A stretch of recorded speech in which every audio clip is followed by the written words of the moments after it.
नमस्कार मंडळी. आज आपण बोंबील फ्राय करणार आहोत. असे कुरकुरीत बोंबील फ्राय होण्यासाठी कोणती काळजी घ्यावी फ्राय करताना, ते आपण आज या व्हिडिओमध्ये पाहणार आहोत. आणि बोंबीलचे पाणी कसे काढायचे, ती खूप मोठी झंझट असते.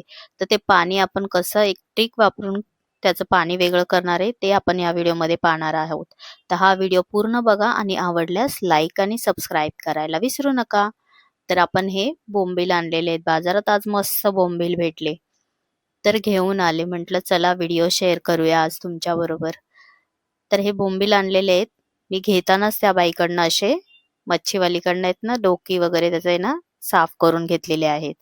तरी पण आपल्याला घरी येऊन त्याला साफ करावं लागतं, व्यवस्थित राहिलेलं सगळं काढावं लागतं. तर आपण हे आता काढून घेऊया त्याचे राहिलेले केस वगैरे बाजूचे. तर असे मस्त असे 4-5 वेळा मी हे बोंबील चांगले साफ करून घेतलेले आहेत.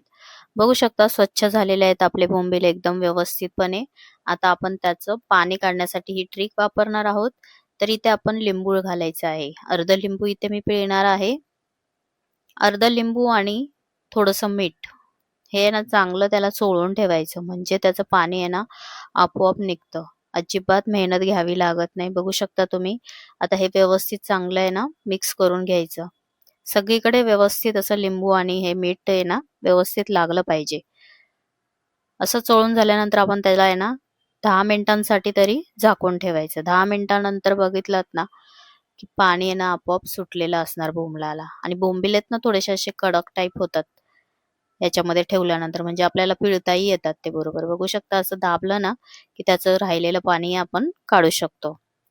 तर अशा पद्धतीने आपण सगळे बोंबील आहेत ना असे पकडून आहेत ना थोडे थोडे घेऊन त्याला असं दाबून आहे ना त्याचं आपण पाणी काढून घेऊया. बघू शकता कसं अलगद निघतंय. नाही तर इतर वेळेस आपण बोंबलाला आपल्याला दाबता येत नाही, हातातनं सटकतात वगैरे. आता अशा पद्धतीने तुम्ही केलं ना लिंबू आणि मीठ लावून, तर बघा किती छान असं पाणी आपण वेगळं केलंय बिना झंझटचं. आता इथे बोंबील आपले बघू शकता व्यवस्थित असे ड्राय झालेले आहेत. तर आपण त्याच्यामध्ये आता हे कोकम घालून घेणार आहे. तर कोकम मी थोडंसं आहे ना पाण्यात भिजत ठेवलेलं, आणि आता ते आपण कुस्करून थोडंसं त्याचं कोकमचं पाणी याच्यामध्ये घालूया. खूप छान टेस्ट येते कोकममुळे बोंबीलला. आता इथे आपण चवीप्रमाणे मीठ घालूया. मगाशी आपण मीठ घातलेले त्यामुळे इथे मीठ एकदम कमी घालायचं आहे, कारण आपण पाणी त्याचं काढले त्यामुळे मीठ कमी झाले, म्हणून पुन्हा मीठ घालावं लागणार आहे. पाव चमचा हळद, आणि इथे मी 2 चमचे आता लाल तिखट वापरणार आहे. तर तुम्हाला किती तिखट हवे त्यानुसार तुम्ही तिखट घ्या. मी इथे 2 चमचे घेतले आहेत. आणि ही मी घेतली आहे काश्मीरी मिरची पावडर, ज्याच्याने कलर छान येतो. तुमच्याकडे असेल तर यूज करा, नाही केली तरी काही हरकत नाहीये. आणि 1 चमचा मी इथे आलं लसूण पेस्ट घेणार आहे. आता हे सगळं मसाले आहेत ना आपण व्यवस्थित ह्या बोंबलाला आहेत ना चोळून घेऊया. सगळीकडे व्यवस्थित मसाला लागला पाहिजे व्यवस्थितपणे, असं आपण याला चोळून घ्यायचं. बघू शकता बोंबलाचं पाणी अजिबात निघत नाहीये. बोंबील कसे आता कोरडे वाटतायत. तर आपण याला झाकून ठेवूया जवळजवळ अर्धा तासासाठी. तुम्हाला घाई असेल तर लगेच फ्राय केलेत तरी काही हरकत नाहीये. जवळजवळ इथे मी यांना अर्धा तास भिजत ठेवलेत, तरी बघा जराही पाणी निघाले नाही. बिना झंझटचे अगदी व्यवस्थितपणे आपल्या बोंबलाचे पाणी हे वेगळे करता येते लिंबू आणि मीठ टाकून.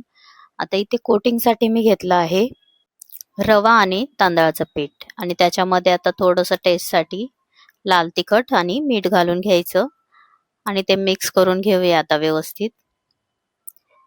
आता मिक्स करून झाल्यानंतर आपण ते बोंबील आहेत ना त्याच्यामध्ये व्यवस्थितपणे घोळवून घ्यायचे, आणि तेलामध्ये एकानंतर एक सोडायचे. तर इकडे आपण तेल गरम करायला ठेवूया, आणि बोंबील आता याच्यामध्ये घोळवून घ्यायचे व्यवस्थित सगळीकडे. असं हे रवा आणि तांदळाचं पीठ लागलं पाहिजे. खूप छान होतात अशा पद्धतीने केल्याने. तुम्ही अशा प्रकारे एकदा नक्की करून बघा, तुम्हालाही खूप आवडतील.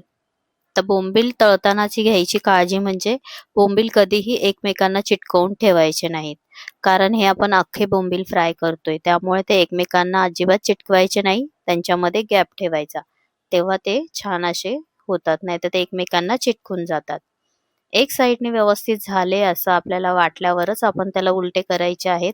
सारखे उलट सुलट करायचे नाहीयेत, नाहीतर ते फुटतात. तर बघू शकता आपण एक बाजूने केलेले आहेत तर दुसरी बाजू कशी पटकन आता होईल. तर अशा पद्धतीनेच आपण थोडा थोडा वेळानंतर त्याला उलट सुलट करून घ्यायचे परत परत आणि मस्त अशा वरून कुरकुरीत होतात. बघा तुम्ही किती छान झालेले आहेत. काश्मीरी मिरचीचा पावडरचा वापर केल्याने त्याच्यामुळे याला कलर आलेला आहे एवढा. तुमच्याकडे असेल तर तुम्ही नक्की यूज करा. छान वाटतात अशा पद्धतीने. तर बघू शकता आपले बोंबिले मस्त असे कुरकुरीत झालेले आहेत आणि आतून एकदम सॉफ्ट असे आहेत. तुम्ही अशा पद्धतीने आता फ्राय करा. बाजारात मस्त मच्छी आलेली आहे आता. तर तुम्ही घ्या आणि या पद्धतीने नक्की करून बघा. तुम्हाला खूप आवडतील आणि तुम्हाला जर ही रेसिपी आवडली असेल तर लाईक आणि सबस्क्राईब करायला विसरू नका आणि कमेंट्स करून मला नक्की सांगा की तुम्हाला ही माझी बोंबिलची रेसिपी कशी वाटली ते. व्हिडिओ पूर्ण बघितल्याबद्दल खूप खूप धन्यवाद.